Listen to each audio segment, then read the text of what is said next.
Yes, you are welcome on the I Inspire show on Nova Talk TV. Today on the show, without wasting much of the time, we are hosting one of the biggest names in the country as far as comedy is concerned, Mr. Kenneth Chimuli, aka Pablo. This guy has been around for some good time, an award-winning comedian. He has performed on big stages. He has achieved a lot of things. And ladies and gentlemen, today on the show, I have Pablo. We are going to be sharing his story. We are seeing this Pablo everywhere, Pablo online, Pablo on TV, but we don't know his story. And like we've always hosted so many people have shared their stories. We are going to share Pablo's story. He's going to tell us how he became the Pablo he is today. Mr. Pablo, you're welcome on the show. Thank you. Pablo, say hi to the viewers. Hey, hi, you. Whatever time of the day or night it is, how are you, viewer? I hope you're having a great time. My name is Pablo. Like I clearly said, my real name is Kenneth Chimuli. I'm a journalist by profession, a comedian by occupation, Rotarian by vocation, Wow. and a child of God by His grace. I love the way Yes. you articulate your titles and profession, vacation, then what else? My profession, occupation, vocation, vacation. yeah, ministry, Okay. all those. Pablo, this is the I Inspire show on Nova Talk TV. Humble to be here. We are glad to have you. Yes. Yeah, and first things first, Pablo, we would really like to know your story. In brief, you take us through. We the young people love to see you people and admire you. Like, I want to be the Pablo, but we don't know what it takes to be the Pablo we are seeing today. A few steps back, I think we could start from probably high school or campus. How does your journey start? How do you start comedy? Like a brief about you. Where do you come from? Who is Pablo? Okay, that's a cocktail of questions, but I'll jump straight into the menu and look at the starter. I think for me, it's pretty much, I was born and raised in a number of places. My mom gave birth to me when she was working in Mbali, and she gave birth to me in Mbali Hospital. So if we're to be a citizen of where you're born, or then I would be called like Pablo. You'd be Yeah, Gisu right yes, now. Yeah, but and then the first 20 years of my life were in Kololo, at Lower Kololo, Wampeo Avenue, and I went to Mackinnon Kindergarten, which is now Mackinnon Suits. I don't know where it went thereafter. Then I went to Shimoni Demonstration School up to P3, and from there that's when my father died. And then I started my transition from urban to rural, and so I went to Bara to stay with my maternal uncle, where I went to Boma Primary School for, I think it was 1 year, and then I went to Bushenyi. He later moved to Bushenyi, so I went to Ranyanji Primary School, where I finished my P7 and had 6 good years, amazing years at Mbara High School, famously known as Chapa. And then from there, I was so passionate about journalism. I really wanted to do journalism. So at Makerere, the only course I could get at Makerere at the time was BCom external, and I was very, very bad at mathematics. I mean, the only thing I can do is abacus. So I had to look for options, and so I wanted to go to UMI. But around that time, my cousin Kwezi Kaganda, who performs with Fun Factory, told me, "But why do you want to do a diploma when you can do a degree in journalism?" And so introduced me to Father Grimes. By then, there was Namasagali University, which is now Busitema University. And so I went and did a degree in mass media, journalism, and creative writing. When I was done, I came and started freelancing for the Daily Monitor. And while freelancing for the Daily Monitor, that's when I had to write on the entertainment desk. I was put on the entertainment desk. And then, in the process of reporting about theatre and art, I met the likes of Philip Liswata, Kwezi, my cousin Kwezi. And so they were starting comedy, then that was the Theatre Factory. And so I was covering the story of the making of comedy. And I was advised, the editor at the time of the Monitor told me, follow the story, you need to grow with it, you need to get a hook of the story as it grows, because that was the first time we were having comedy in Uganda. And so I followed the story looking for the hook, and in the process I was hooked up, because I ended up being part of them, being part of the creative process, and I fell in love with theater.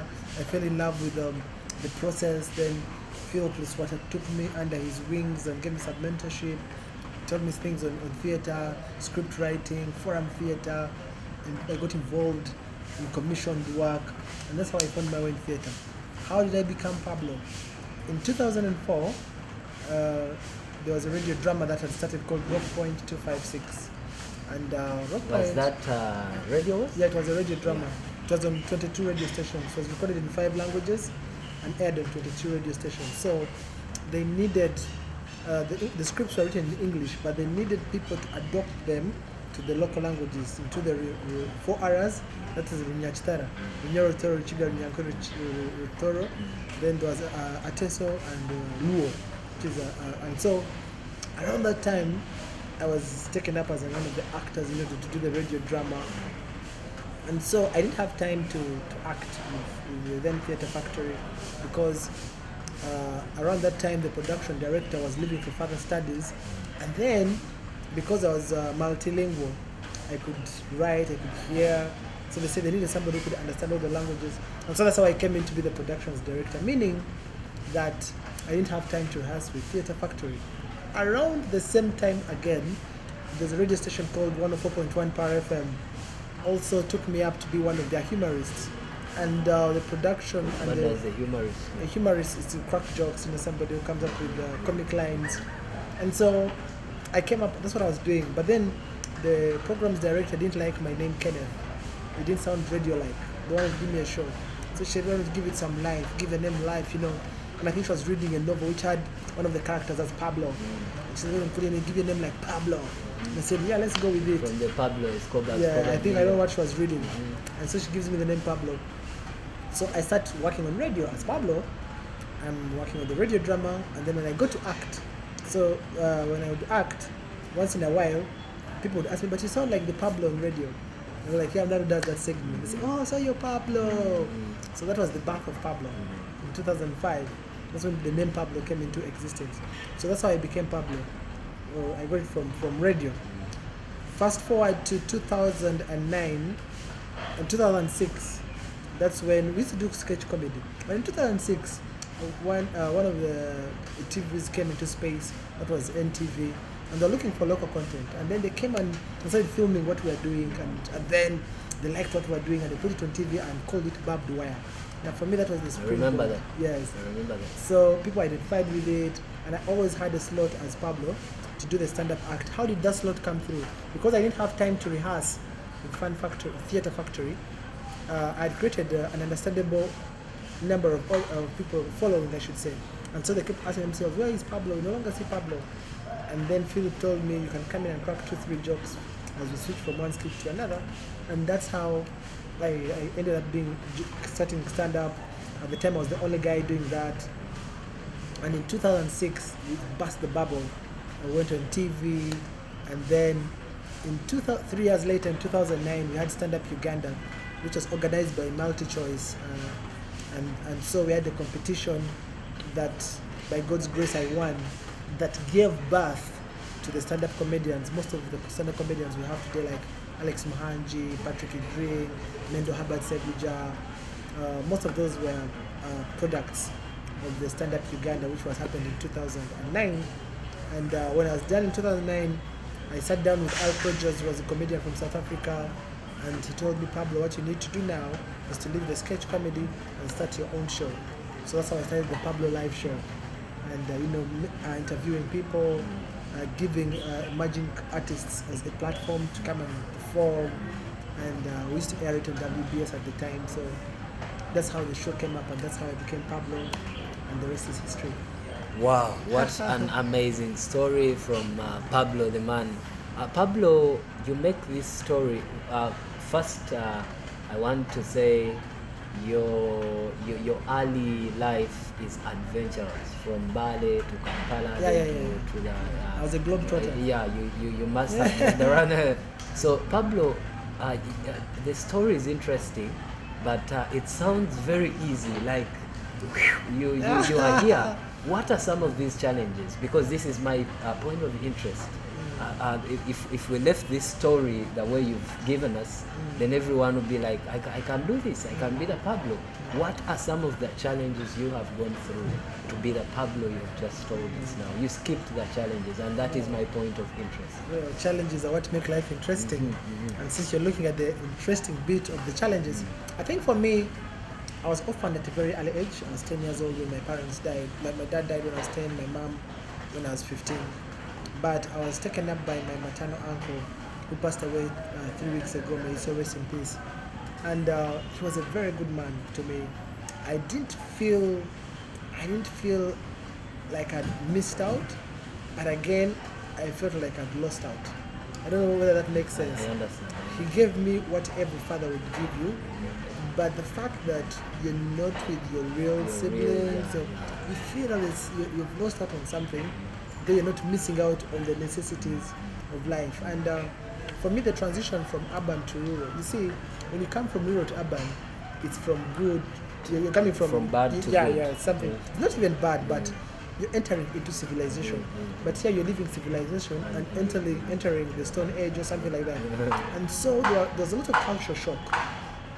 Because first of all, I didn't speak the local languages. I was only speaking English and Luganda. And when I went to Mbara, I had to learn Nyankole. And then, because I have relatives in Masindi and Fort Portal, I also had to learn Rutoro, Runyoro. And so, from an early age, I learned that life is not a bed of roses. You have to struggle with it.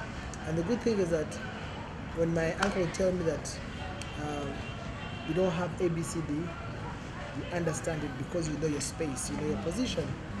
And when I went to high school, with a few struggles of tuition and what, my guardian was I was an amazing man. He had relationships, he had good relationships. So you know those students who study on promissory notes, you know. But then, for me, the greatest challenge was after I was done with school, and then trying to figure out where do we go from here. Because I now left home, I was struggling as a journalist, staying with my friend in Chikoni. You know, sometimes we'd sleep without food or just eat a bun. And by then I used to, because I was still a freelancer, I used to walk from Chikoni to Namuongo. Now that is like a 1 hour walk. From Chikoni to Namuongo on foot? Yes, because you know you're trying to save. So what was in Namuongo? The offices of the monitor at the time. So you have to, and remember, as a freelancer, you're only paid if they run your story. Yeah.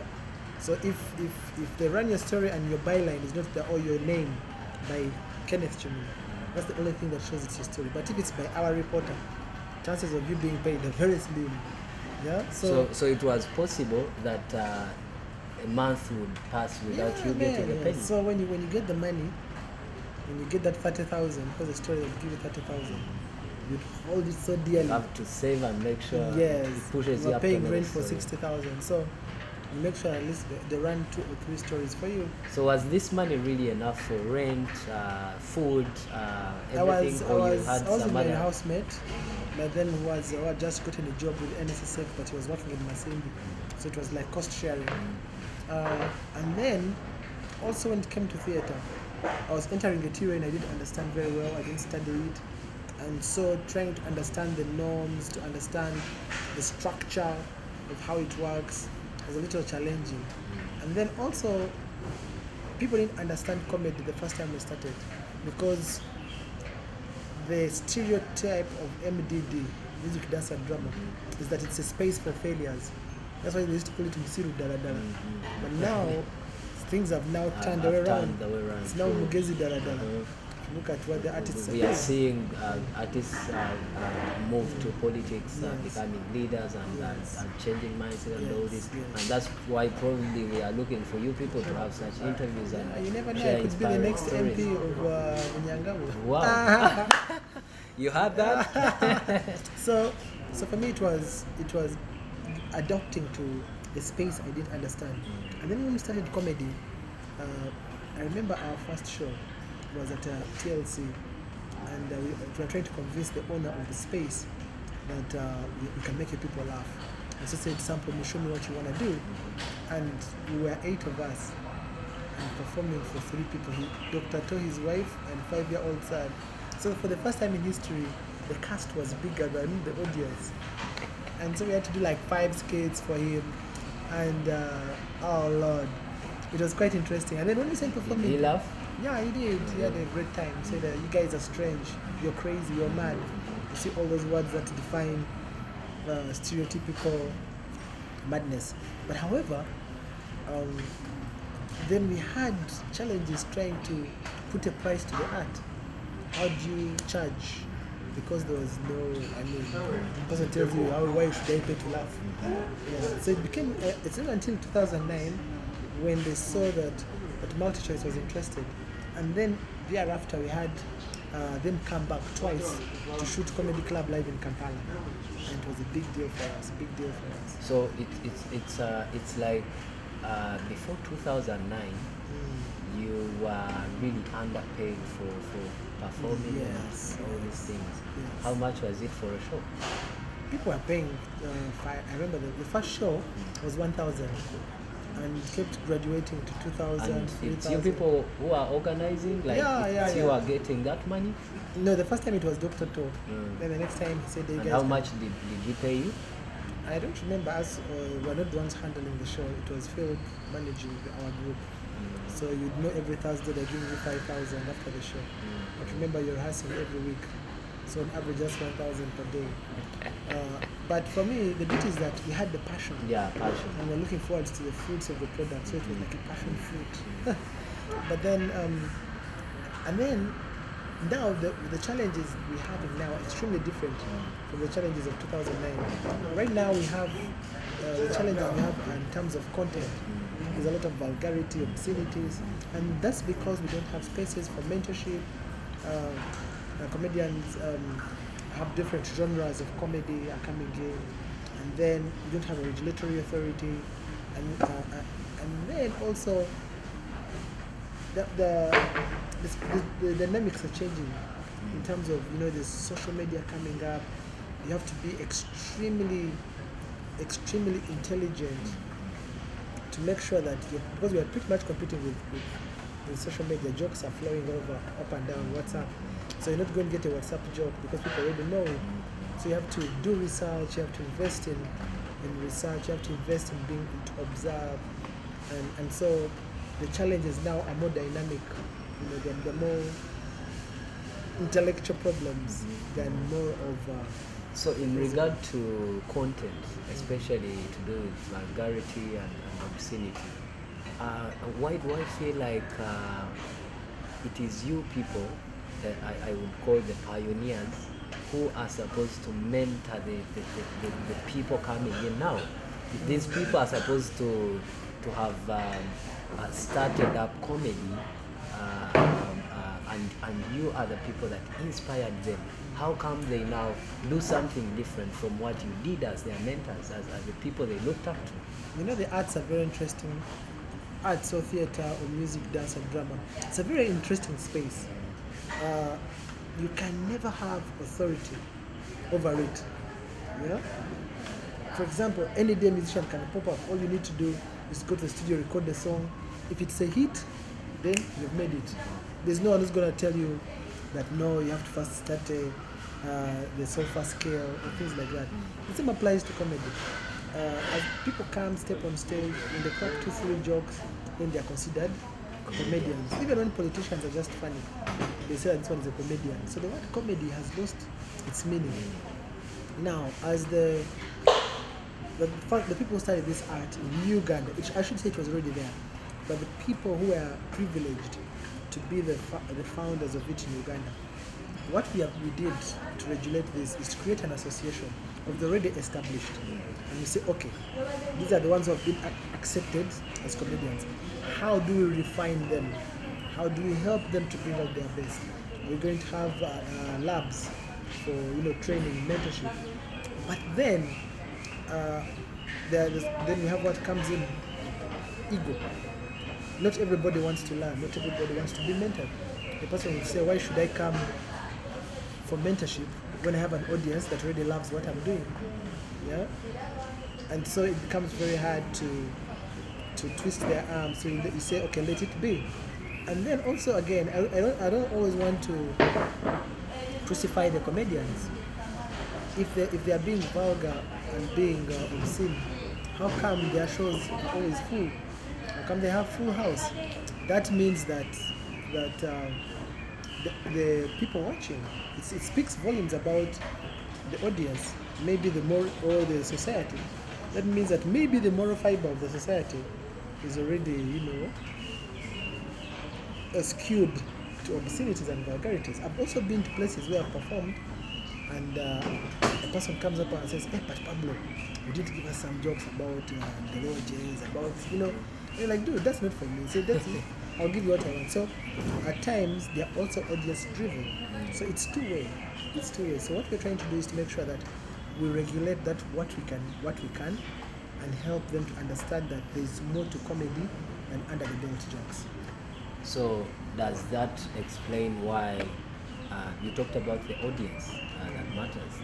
Because I won't mention the names, but probably one of these days or most of the days, the hitting comedians are those that do vulgar. And does that push you as Pablo, or maybe the other comedians that do not do vulgar or something like that? Does it push you? Does it take you to a corner and you're like, probably maybe I should start up this. I should be doing this because these people are hitting. I'm a little bit left out.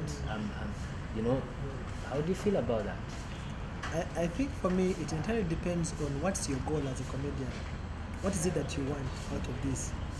Are you trying to develop your art, or are you trying to get the numbers? Yeah. So if you're saying if you want to be the quickest way to death is seeking man's approval. Yeah. The moment you want the approval of men, you end up doing even what you don't want. That's why most people take drugs. That's why, because they feel that they're not getting, what they want. A person will say that, a person will come and tell you that if you want people to like you, you have to crack jokes about naked women. And say, hey, that's what they like. So you go with that. But then you forget that there's a brand you need to protect. Because you don't want to be branded as the person who's that's what I'm saying. It entirely depends on what you want. If that's what you want, you'll get it. But who's your target audience? Think about your audience. Is it what they want? What's the end result? Yes, at the end of it, I have no problem with them doing their vulgarity and obscenities. A reason being, they are also meeting a need of a certain audience. Maybe that's their target audience, so they are meeting their need. The only challenge is it becomes hard to recommend for a person further than that audience, because if there are festivals, comedy festivals, and maybe I have a wedding, I have friends who have weddings, it will be very hard for me to recommend that comedian for your event. It will be very hard for me to recommend them for an end of year party, because I don't know what he's going to say. I'll be putting my its lifespan. That kind of comedy, its lifespan is quite short, unless you have that audience constant and you sing to it and you're comfortable in that space. But it's limiting. It's very limiting. Well, you just heard from the horse's mouth, Pablo himself. Pablo, this is a youth show, a show that's meant to help the youth out there. Well, we got your interesting story, and just like we have heard from other interesting people, there's no one who has had it easy. There's no one, absolutely no one. Now, Pablo, we've had so many young people who get out of school and probably did courses they did not choose, or probably they lacked career guidance, they just took courses, and out of school, they are confused. What am I to do? My passion is different from what I went to school for. Or probably I can twist that. They are young people who are multi-talented. This guy can sing, he can do comedy, he can dance, he can DJ, and they are confused. What am I going to concentrate on? So you find this person doing this, that, and they are failing in all because they have failed to concentrate on this. I'm looking at a Pablo then, from the little I had, who was that kind, who was multi-talented. You wanted now to be in the media, with media, but here comedy comes, and you are not even in comedy. How did you manage this? How did you choose to do this, and how did you handle these things? It all comes to planning. Where is your passion? Where do you find fulfillment? Is it in the music? Is it in the dance? Is it in the art? Is it in your profession? First of all, I wouldn't encourage somebody to leave school for the sake of the passion, because education is very important. There are places talent might take you, but you didn't take the education. Yeah, so it's good to study, but if you're multi-talented, look, if you have 3 or 4 interests, which supersedes the other? Where is your passion? I love theater. I love plays. I've written plays. I've performed in theater. It's my passion. But stand-up comedy is more sellable to me. So I'll invest in it. But then it doesn't mean I'll leave theater. I'll still come back to theater. It's my passion. You know? It's like people who work in offices and in the evening they go to play tennis. Tennis is their passion, but they have a job to do. So it entirely depends also on the environment you're in. What are the opportunities? Are there opportunities for the music? Are there opportunities for dance? Are there opportunities in your space for comedy? So if you're multi-talented, go with what can easily propel you to another level, and in the process, you reinvent yourself.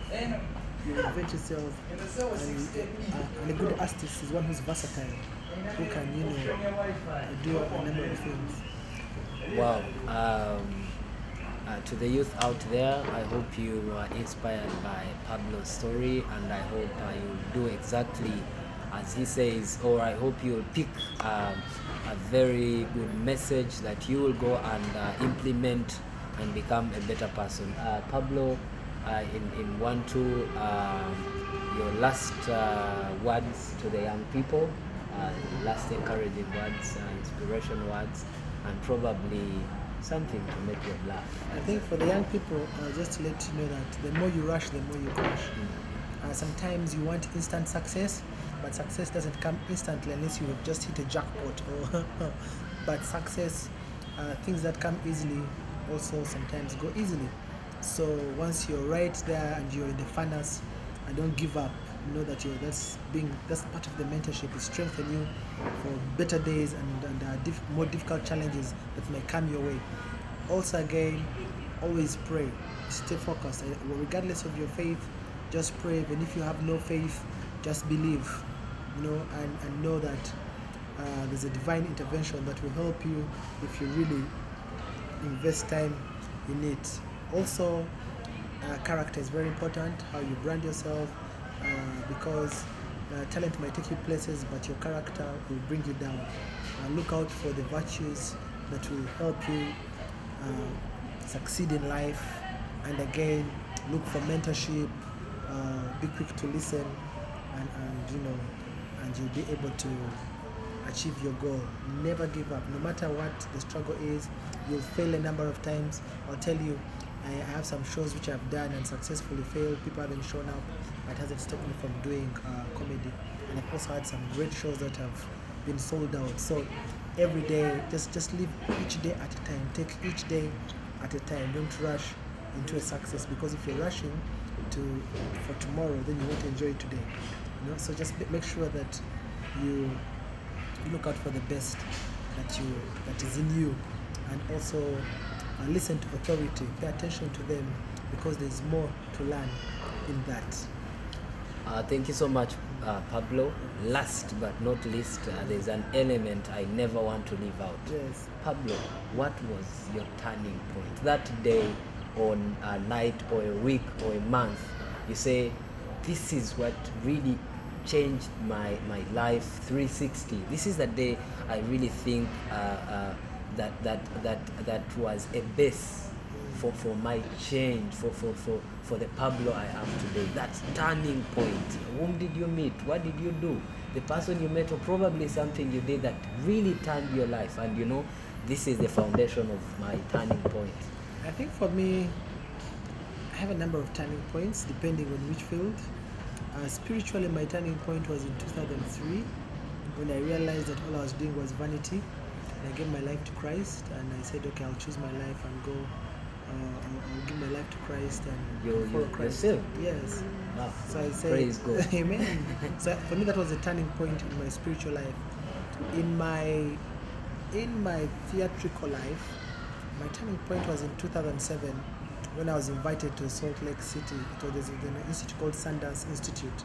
It's a home for theater practitioners. And when I was introduced to different forms of art, different plays, it was in the US. It opened my mind that I don't even need to think out of the box. I just have to remove the box and think. That was a turning point for me, and I came up and wrote a play called Madness is Coming, and it got a nod at the Uganda National Cultural Center. It was one of the best plays of 2007, and for me, that was my turning point in art, and paid attention to it. And now we run Tebere Arts Foundation, which is to help emerging artists.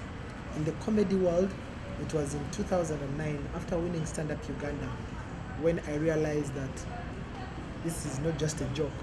That's when I realized that comedy is a funny way of being serious.